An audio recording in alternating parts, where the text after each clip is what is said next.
The NIM trajectory going forward, where do you see that? So do you expect that to translate into profitability and lead ROAs higher? Where do you see ROAs in FY23 and how do you expect trend over medium term then?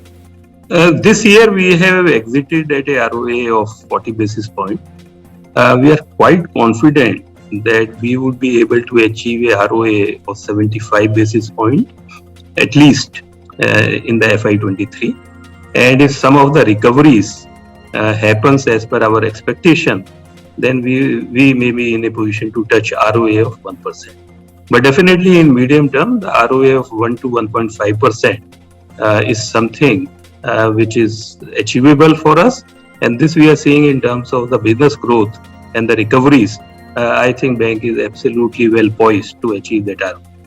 Talk about the retail banking operations and what explains the strong performance. Can you walk us through that, please? We all know that how India is underserved on retail credit. Only a couple of days ago, I think there was an article from Civil which said that 50% of Indian adults are credit unserved, and another 20% are credit underserved, which means they have credit but don't have enough. So this story, not just for our bank, I think for every bank will continue. And at least in our case, we have a very, very strong proven capability for a long period of time, close to a decade. We see nothing changing on that front. For us, we are guiding for a 25% growth on the retail credit front comfortably next year, and the overall bank level growth probably around 20-22%. Do you see a case that somewhere in FY23, the premium the rates which you charge on insuring somebody, which is premium, the policy premium, will that go higher? Because FY21 and FY22, because of COVID, perhaps nobody wanted these premiums to go higher.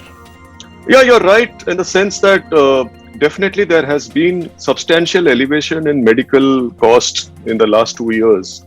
And to match that, insurance companies will have to take some hike in premiums. We have already seen that happening with various companies have repriced their products. So have we. But going forward, we will have to see how this plays out, because if the medical inflation continues to remain as where it is for the last 2 years, definitely it calls for some increase in premium. And as a company at Star Health, premium increase is our last option. We have followed that strategy.